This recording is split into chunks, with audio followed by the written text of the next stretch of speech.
साथ ही नागार्जुन की 4 कविताएं हमारी पूरी हो चुकी है।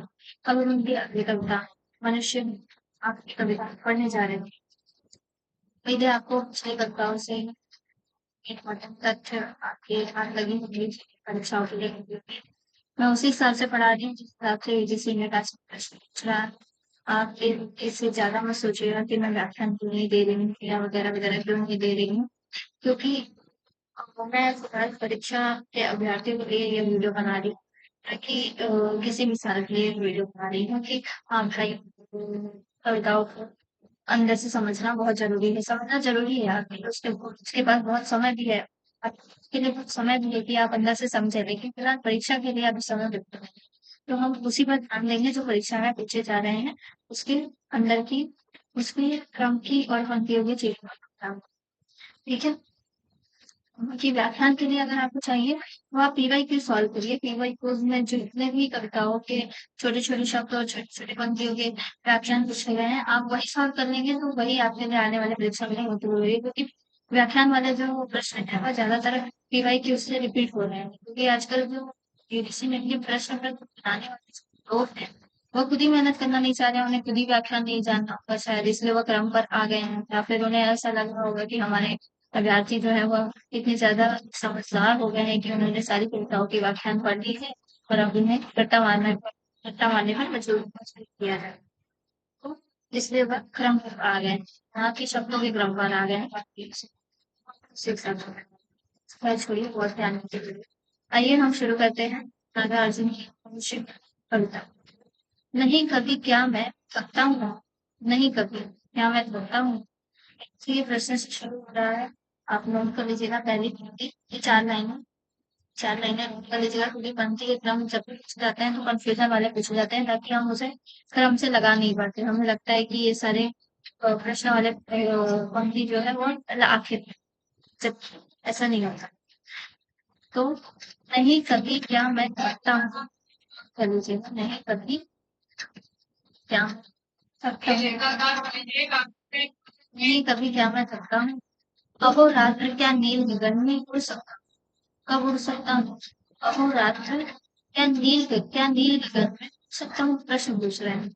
मेरे चित कपड़े पंखों की आस पर छाए, कैसे हैं चित कपड़े पंख। ठीक है, चित कपड़े पंख नोट कर लीजिएगा, कभी कभी इन कविताओं से कंफ्यूज हो जाते हैं कि ये शब्द किसी और कविता से तो नहीं, तो मेरे चित कपड़े पंखों की आस पर छाया, क्या न कभी स्तंभित होती है वो धान, वो धान की स्निग्ध छटा पर, वो धान स्निग्ध छटा पर, उड़द मूंग की निबिड़ छटा पर, उड़द की निबिड़ छटा पर। अभी तक ये प्रश्न पूछा नहीं हो गया है यूजीसी, उड़द और मूंग का जिक्र किस कविता में आया है, जबकि एक बार बहुत पहले पूछा गया था कि पुणे शहर का जिक्र किस कविता में आया है, जो बड़े एक ही कविता में नाम नहीं याद आ रहा है। तो हमें यह भी नक्सलवाड़ी में आया है शायद। यह भी पूछा जाता है बुध और मून की दान का जिक्र किसमें आया है, अभी याद रखना है मनुष्य हूँ कविता में आया है, नागार्जुन की कविता में। कभी कभी नाम भी पूछ लेगा नागार्जुन किस कवि के में आया है, या कभी पूछ लेगा नागार्जुन की किस कविता में आया है, तो आप नोट कर लीजिएगा। उड़द मूंग की निविड़ जटा पर, आखिर मैं तो मनुष्य हूँ। ठीक है, गुरु सारथी है जिसका, और सारथी है जिसका, एकमात्र पहिया है जिसका, उसने क्या है, एकमात्र पहिया, साथ साथ घोड़ों का वह रथ नहीं चाहिए। कितने कितने घोड़ों का पूछा जा सकता है, वेरी वेरी इंपॉर्टेंट पॉइंट, साथ साथ घोड़ों का वह रथ नहीं चाहिए, मुझको नियत दिशा का वह पथ नहीं चाहिए। साथ साथ घोड़ों का वह रथ नहीं चाहिए, मुझको नियत दिशा का वह पथ नहीं चाहिए। ठीक है, पृथ्वी ही मेरी माता है, क्या है, पृथ्वी ही मेरी माता है। परिचय पूछा जा सकता है कविता में माता शब्द किसके लिए प्रयोग किया गया है, तो पृथ्वी के लिए प्रयोग किया है। पृथ्वी ही मेरी माता है, इसे देखकर हरित भारत, इसे देख ऐसा भारत, मन कैसा प्रमुदित हो जाता है, पृथ्वी ही मेरी माता है, इसे देखकर मेरे भारत में कैसा प्रमोदित हो जाता है। सब है, सब है इस पर, जीव जंतु नाना प्रकार। क्या है इस पर? जीव जंतु कैसे है? नाना प्रकार के, नाना प्रकार के यानी कई सारे प्रकार के जीव जंतु हैं पृथ्वी पर। तृण तरु लता गुल्म भी बहु थी। तृण तरु लता गुल्म भी बहु थी, यानी कि फसल के पौधे। चंद्र सूर्य क्या क्या है पूछा जा सकता है।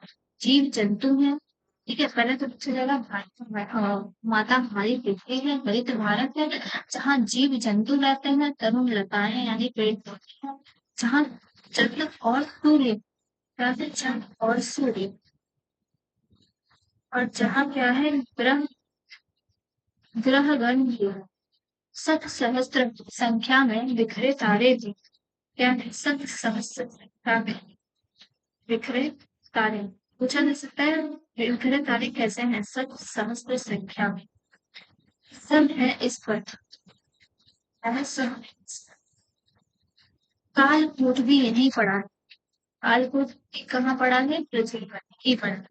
अमृत कलश भी यहीं रखा है। क्या रखा है? अमृत कलश।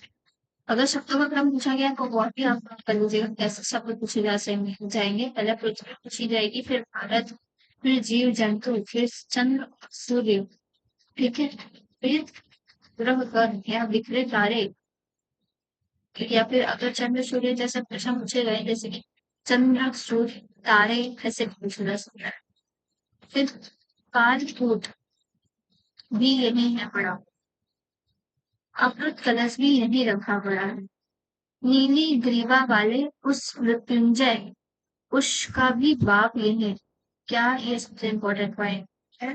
नीली ग्रीवा वाले, जैसे यहाँ आजकल रंग पूछा जाता है, ये लाल लाल आंखों वाले, एक आंखों वाले पूछे जाते हैं, ऐसे ऐसे प्रश्न पूछे जाते हैं।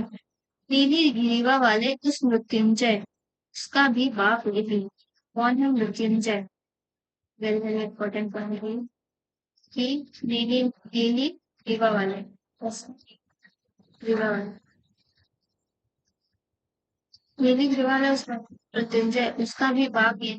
अमृत प्राप्ति के हेतु देवगण, अमृत प्राप्ति के हेतु कौन है? देव। नहीं दोबारा अब पूछ सकते दानव, क्या हो सकता? नहीं दोबारा अब ठग सकते दानव कुल। और नहीं ठग सकता कि अमृत प्राप्ति के हेतु देवगण, नहीं दोबारा अब ठग सकते दानव कुल, दानव कुल। दोस्तों, यहाँ मनुष्य हमारी समाप्त होती है। उम्मीद है छोटी सी कविता आपको समझ आई।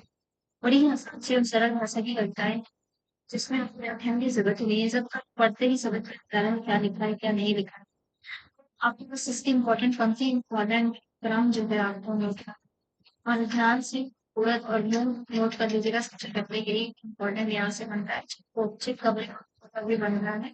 और इसमें छठा धान की बनती है। सबसे पहले पूछा जाता है धान, पूरक, मूंग, फिर यहाँ आ गए सात सात घोड़े, घोड़ों का फर्क, घोड़ों की संख्या पूछी जा सकती है, सात सात घोड़े।